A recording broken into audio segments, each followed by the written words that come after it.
Почитувани пријатели, ви посакувам Божи благослов. Денес ќе зборуваме на една тема која што е многу значајна за сите нас, а тоа е како се формирала Библијата, што знаеме за неа и вреди ли во денешно време да се чита. Чудото на формирањето на Библијата. Во второто послание или писмо на апостол Петар, во првата глава, 20 и 21 стих, се сретнуваме со зборовите кои ни потврдуваат дека Библијата е Божја собственост, Божи збор. Знаете го ова, вели Петар, пред се, дека ниедно пророштво во писмото не може да се толкува како кој сака, зашто никогаш пророштвото не дошло од човечка волја, туку светите Божји луѓе зборувале носени или движени од Светиот Дух. Библијата е најпрекрасната книга во историјата на човештвото. Со оваа констатација мнозина не се согласуваат, меѓутоа ќе видиме зошто. Како што некој рекол, таа го објавува Божјиот ум, ситуацијата на човекот, планот за спасението, осудувањето на грешниците и среќата на сите верници. Библиското учење е свето учење. Незините ставови обврзуваат, незините истории се вистинити, незините одлуки се незаменливи, неизменливи.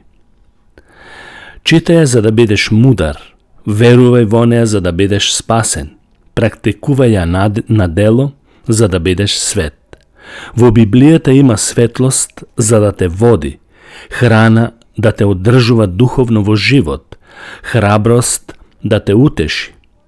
Таа е географска карта за патникот, бастун за шетачот, компас за пилотот, меч за војникот и водич за христијанинот. Зборува за небесата, но не ја покажува и вратата на пеколот. Исус Христос е централна тема на Библијата, со цел да се прослави Неговото име целосно во нашите животи. Библијата не ќе ти биде безцелна ако само се прочита на брзина и се остави настрана. Читај ја често, со духовно чувство, со молитва, бидејќи е рудник на богатства, рајот на славата и река на духовното уживање. Понудена ти е за секојаш да размислуваш за неа. Бара голема одговорност, го наградува секој кој сериозно ќе ја свати. И, што е многу важно, ги казнува оние кои неодговорно се однесуваат кој незината света содржина. Еве неколку податоци кои можат да те интересираат. Во Библијата има 773.692 зборови, 3.566.480 букви. Во Стариот Завет има 39 книги, 929 глави и 23.214 стихови. Во Новиот Завет има 27 книги, 260 глави и 7.959 стихови. Најкратката книга од Стариот Завет е книгата на пророкот Авдија. Најкратките глави во Стариот Завет се Псалм 117, кој има само 2 стиха, и Естира, глава 10, која има 3 стиха. Најкраткиот стих е во Стариот Завет, и тоа се наоѓа во првата книга Летописи, првата глава 25 стих. А во Новиот Завет, најкраткиот стих е во Јован 11 глава 35 стих, кој гласи вака: Исус просолзи. Ако Библијата се чита со нормален ритам, слично на читање на дневен печат, потребни се 70 часа и 40 минути. За Стариот Завет потребни се 52 часа и 20 минути, а за Новиот Завет 18 часа и 20 минути. Денес Библијата е преведена на повеќе од 1200 јазици и на повеќе од 1000 дијалекти. А таа работа продолжува и натаму. Библијата беше првата книга која се отпечати во Мент, Германија, во 1450 година од страна на Гутенберг. Prvата копија на Библијата на англиски јазик се појави во 1535 година и 50 години подоцна се распространени низ цела Англија. Мноштво народ се собирало во катедралата Свети Павле наречена за да го слуша нејзиното читање. Во 1511 година се појави верзија од шпанскиот крал Хаиме. Нејзината литературна вредност е неспоредлива во однос на длабочината и тематската ширина која ја поседува. Сега името Библија. Името Библија доаѓа од грчкиот збор Библија, што во буквален превод значи книга. Како што е веќе кажано, Библијата содржи 66 книги, но сепак вистинската смисла на зборот е само една книга. Библијата зборува за себе како за само една книга. На Библијата и се припишуваат и други имиња, кои всушност не го менуваат нејзиното значење, како што се, например, писма, свето писмо, записи, Божи збор и така натаму. Сето тоа е Библија, што прецизно и со факти ни докажува дека авторот на нејзините страници беше Бог, кој во книга Цареви, втора книга, 17 глава, 37 стих е речено: Пазете ги правилата и уредбите, законот и заповедите, кои ви ги пропишав, за да ги исполнувате верно за секогаш и не почитувајте ги тугите богови. Како се формираше Библијата или се оформуваше Библијата? Почитуван читателу, биди убеден. Ако соодветно ја читаш оваа единствена и прекрасна книга, ќе дојдеш до заклучок дека авторот на Библијата е Бог. Луѓето кои ги користеше за да ја напишат беа само инструмент во неговите раце, за реализација на пораката која Бог им ја даде. Знаете ли дека пророците кои пишуваа беа водени од Светиот Дух? Често го истражуваа значењето на пораките кои ги добиваа. Например, за тоа прочитајте во 1 Петрово послание 1 глава од 10 и 11 стих и размислете. Таму се вели: ова спасение го бараа и го испитуваа пророците, кои пророкуваа за благодатта што ви е наменета. Тие испитуваа на кое и на какво време посочуваше Христовиот Дух, кој беше во нив, кога однапред навестуваше за Христовите страдања и за славата по нив. Библијата е напишале околу 40 луѓе со различни професии: цареви, пастири, рибари, пророци, и еден од нив бил цареник, друг бил доктор, друг земјоделец, рудар и така натаму.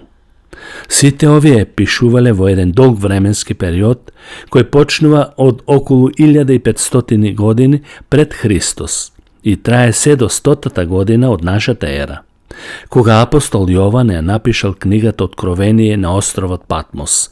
Се смета некаде 96-та година од нашата ера.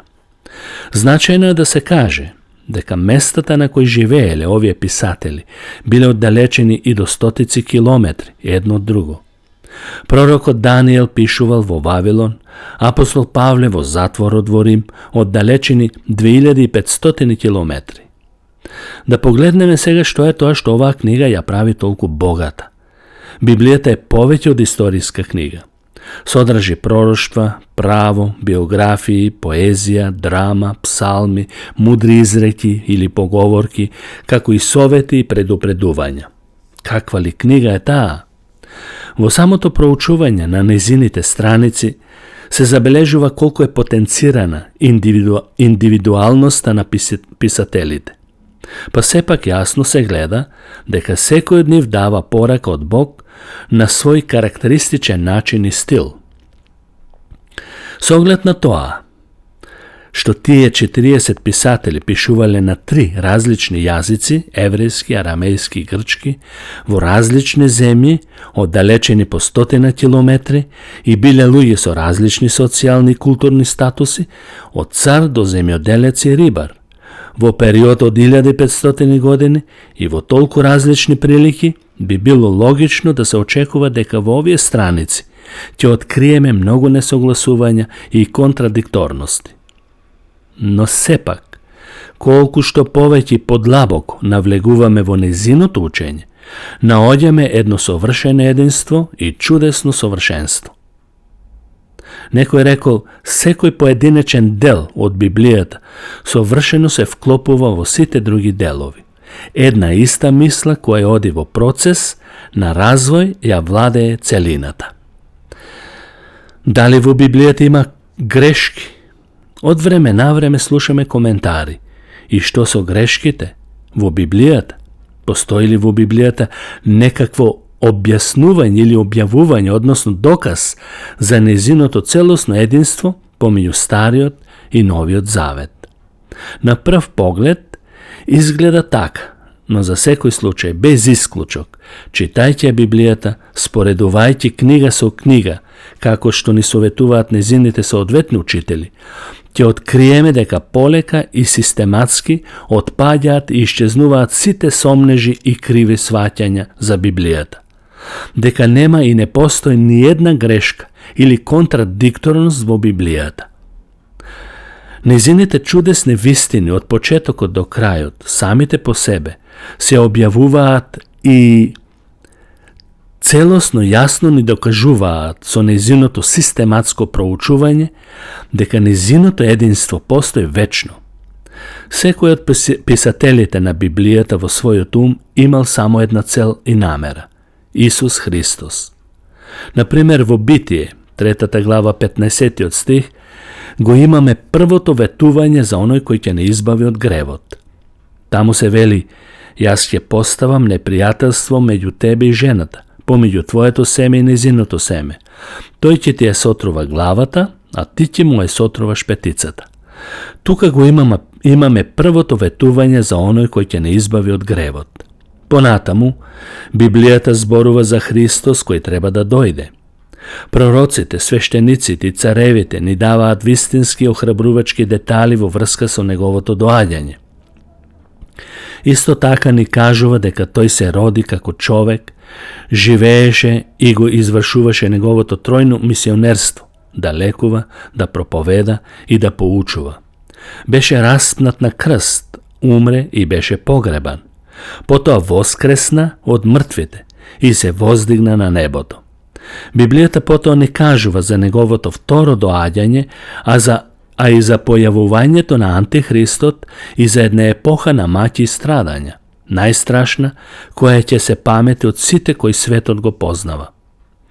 По име големото страдање. Исто така зборува и за битката на Армагедон и за извршувањето на еден период познат во Светото писмо како време на безбожниците. Да, единството на Библијата не презентира еден жив, динамичен и чудесен аспект. Човекот кој длабоко размислува за овие нешта може да даде само еден одговор. За овие 40 писатели кои пишувале низ различни векови, во различни временски периоди, оној кој ги водел и им давал сила и инспирација може да биде само семоќниот и вечниот Бог. Тоа е единствениот одговор кој го објаснува чудесното формирање на Библијата. За да не биде појасно, да си замислиме една поучна аналогија за изградба на храм, например во Вашингтон или било каде, кој треба да се изгради со камења и материјал, донесени од сите покрајни во Америка, мраморот од некаде од друго место, гранитот од друго место. Во врска со оваа илустрација имаме една вистина, која ни ја дава еден познат теолог Тори. Камењата треба да бидат во различни форми и големини. Секој од нив мора соодветно да биде оформен во местото каде што се вадел. Ни еден камен од извадените да не се моделира од како ќе се постави на своето место. Конечно, камењата се донесени, конструкторите ја започнуваат својата работа и откриваат дека секој донесен и веќе обработен камен се вклопува во остатокот на градбата, со што се открива дека ниту има премногу, ниту премалку камења, туку колку што е предвидено.